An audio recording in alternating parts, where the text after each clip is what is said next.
Halo, perkenalkan saya Harni Indriati Sidabalok. Saya akan menjelaskan materi hukum perdata dengan fokus bahasan hukum perikatan, dan saya akan memaparkan contoh kasus dari hapusnya perikatan. Selamat menyaksikan. Perikatan. Perikatan dalam bahasa Belanda ialah verbintenis, yang artinya adalah hal yang mengikat antara orang yang satu dengan orang yang lain. Hal yang mengikat adalah peristiwa hukum yang dapat berupa perbuatan, yaitu jual beli, hutang piutang, dan lain-lain. Dapat berupa kejadian, baik kelahiran maupun kematian. Dapat berupa keadaan, yaitu letak pekarangan yang berdampingan, rumah susun, dan lain-lain. Hukum perikatan diatur dalam buku 3 Kitab Undang-Undang Hukum Perdata. Ada 5 asas penting dalam hukum perikatan. Asas kebebasan berkontrak, asas itikat baik, asas pacta sunt servanda, asas konsensualitas, dan asas kepribadian. Asas kebebasan berkontrak ialah asas yang memberi kebebasan pada pihak untuk membuat atau tidak membuat perjanjian, mengadakan perjanjian dengan siapa saja, menentukan isi perjanjian atau pelaksanaan dan persyaratannya. Asas itikat baik. Kreditur dan debitur harus melaksanakan substansi kontrak berdasarkan kepercayaan atau keyakinan yang teguh atau kemauan baik dari para pihak. Asas pacta sunt servanda.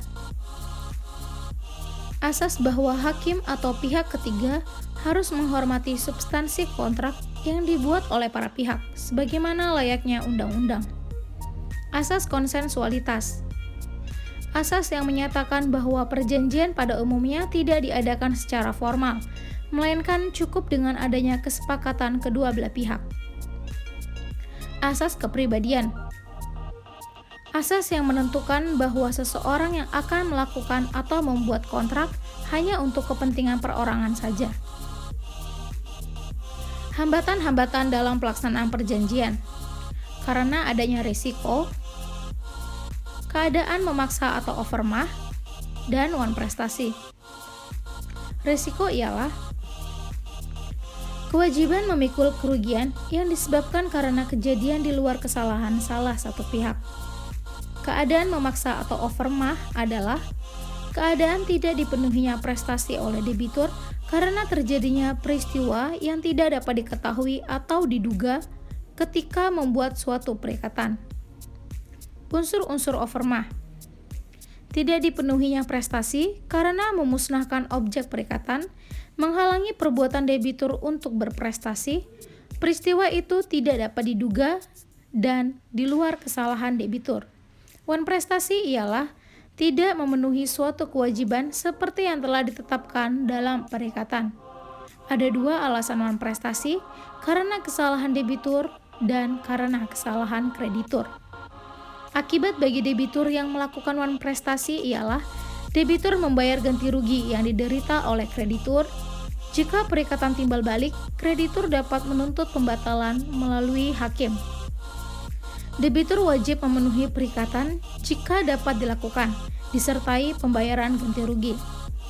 Debitur wajib membayar biaya perkara jika perkara di muka pengadilan negeri dan debitur dinyatakan bersalah.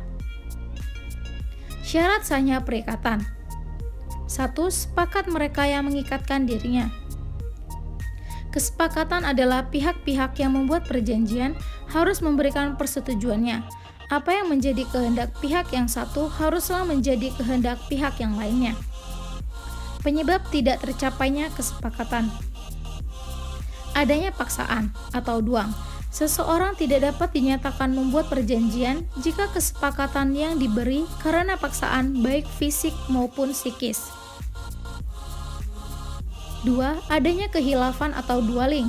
Jika salah satu pihak keliru mengenai sifat-sifat, harga, atau jenis objek yang diperjanjikan, kekeliruan ini haruslah tidak diduga. 3. Adanya penipuan atau bedrock. Salah satu pihak memberi keterangan tidak benar mengenai hal-hal yang diperjanjikan dengan maksud menggerakkan pihak lawan agar memberi kesepakatannya. Syarat sahnya perikatan yang kedua ialah kemampuan atau kecakapan membuat perjanjian.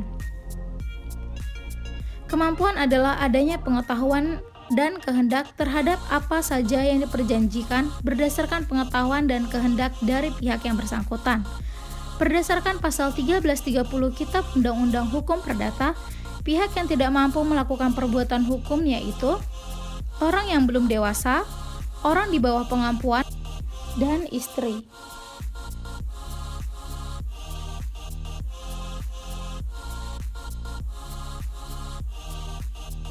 3. Suatu hal atau objek tertentu. Perjanjian haruslah jelas apa objeknya. Jika perjanjian tidak menyebutkan objeknya, maka perjanjian tersebut batal demi hukum.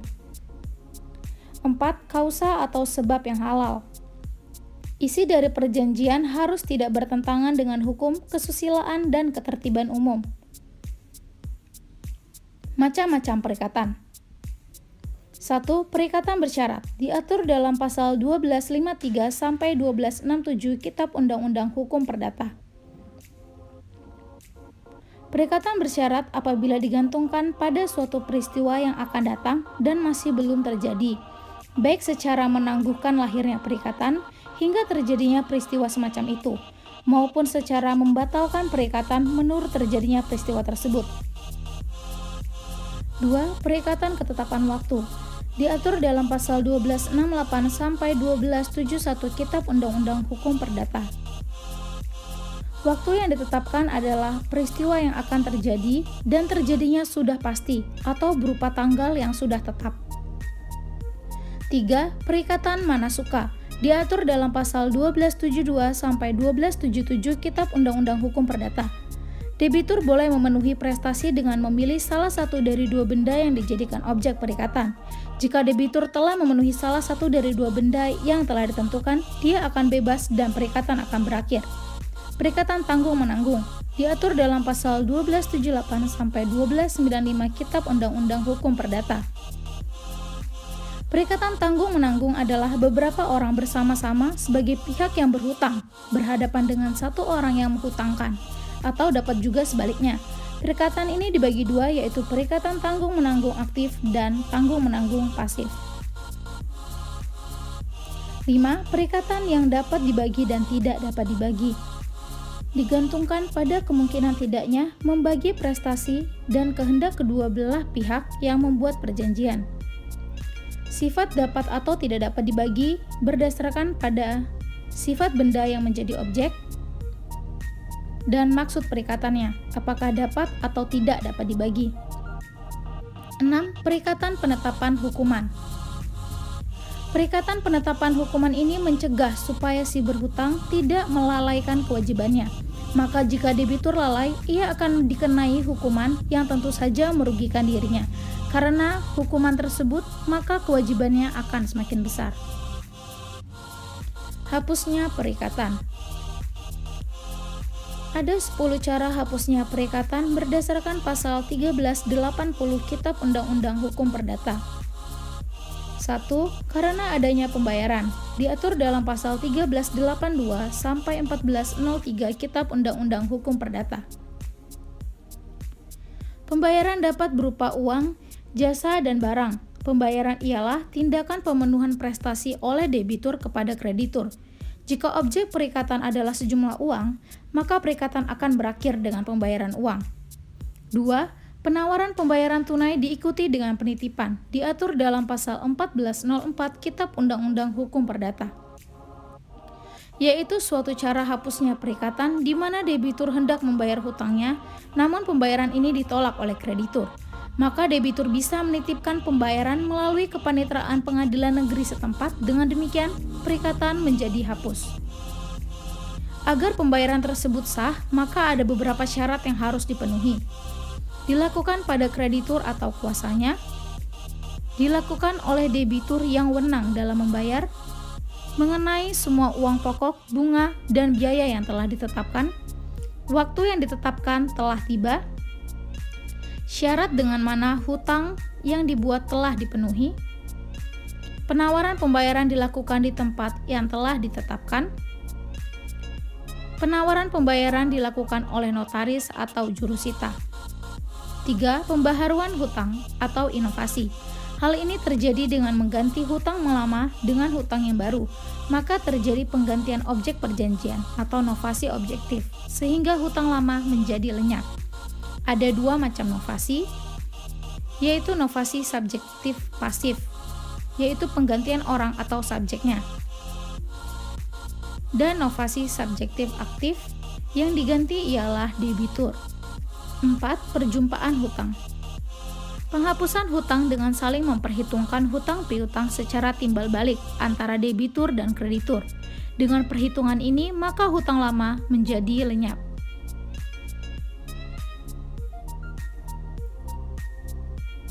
Syarat agar hutang dapat diperjumpakan berupa uang atau benda dari jenis dan kualitas yang sama. Hutang harus sudah dapat ditagih. Hutang seketika dapat ditentukan jumlahnya. Hutang tidak dapat diperjumpakan apabila dituntut pengembalian benda yang secara melawan hukum dirampas dari pemiliknya. Apabila dituntut pengembalian barang yang dititipkan atau dipinjamkan.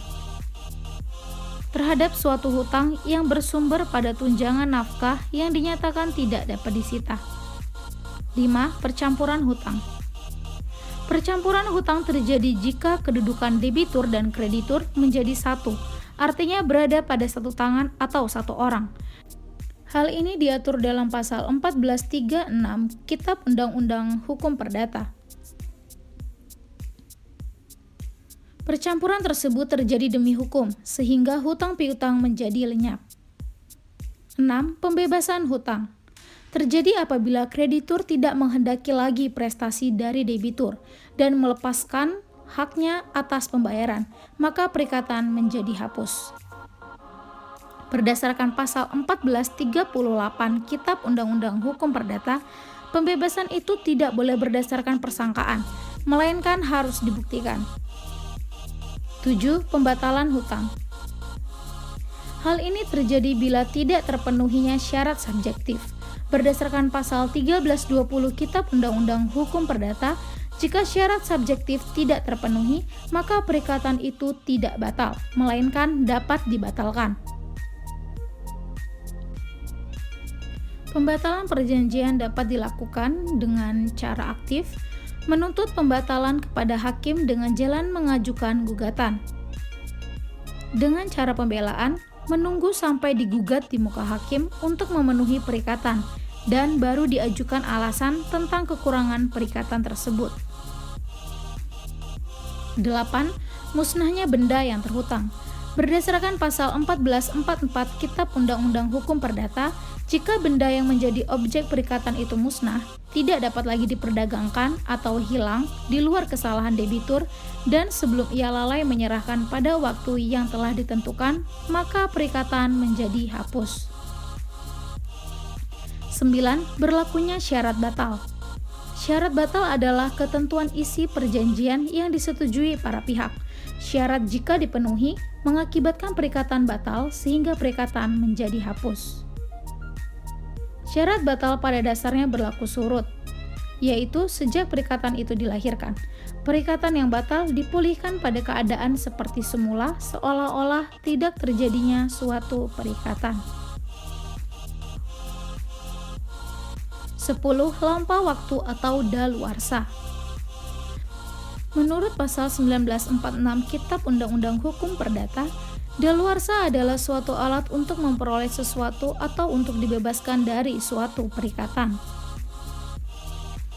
Berdasarkan ketentuan pasal 1946 Kitab Undang-Undang Hukum Perdata, ada dua macam lampau waktu. Lampau waktu untuk memperoleh hak milik atas suatu benda, dan lampau waktu untuk dibebaskan dari suatu perikatan. Unsur-unsur yang harus dipenuhi untuk memperoleh hak milik suatu benda berdasarkan daluarsa diatur dalam pasal 1963 Kitab Undang-Undang Hukum Perdata. Adanya itikat baik, adanya alas hak yang sah, dan menguasai benda itu selama 20 tahun tanpa ada yang menggugat, atau jika tanpa alas hak, 30 tahun tanpa ada yang menggugat. Daluarsa tidak berjalan atau tertangguh untuk hal-hal terhadap anak yang belum dewasa dan orang di bawah pengampuan, terhadap istri selama perkawinan, terhadap piutang yang digantungkan pada syarat selama syarat itu tidak dipenuhi, terhadap ahli waris yang menerima warisan dengan hak istimewa untuk membuat pendaftaran harta peninggalan mengenai piutang terhadap harta peninggalan. Contoh kasus, Anton membeli sebuah mobil dengan cara mencicil pembayaran. Setelah 5 bulan, mobil tersebut hilang. Ia telah melaporkan kasus ini ke polisi, namun selama berbulan-bulan mobilnya masih belum dapat ditemukan. Kasus ini masuk dalam hapusnya perikatan, yaitu musnahnya benda yang terhutang. Berdasarkan pasal 1444 Kitab Undang-Undang Hukum Perdata, jika barang tertentu yang menjadi pokok persetujuan musnah tidak dapat diperdagangkan atau hilang hingga tak diketahui sama sekali apakah barang itu masih ada atau tidak, maka hapuslah perikatannya, asal barang itu musnah atau hilang di luar kesalahan debitur dan sebelum ia lalai menyerahkannya. Dan pada pasal tersebut dijelaskan juga bahwa debitur diwajibkan membuktikan kejadian tak terduga yang dikemukakannya kepada kreditur. Dalam kasus ini, debitur sudah dapat membuktikan kejadian tak terduga tersebut karena ia memiliki bukti laporan polisi yang dapat ia berikan kepada kreditur. Sebagai bukti bahwa mobil yang ia cicil telah hilang bukan karena kesalahannya, melainkan karena dicuri oleh orang lain. Berdasarkan ketentuan hukum yang berlaku dalam Kitab Undang-Undang Hukum Perdata, jika terjadi kehilangan terhadap barang yang terhutang yang dilakukan dengan tidak sengaja oleh debitur, maka debitur tidak diwajibkan untuk menyelesaikan pembayaran terhadap cicilan barang tersebut. Sekian video penjelasan dari saya. Apabila ada kekurangan, saya mohon maaf. Semoga video ini dapat bermanfaat. Terima kasih.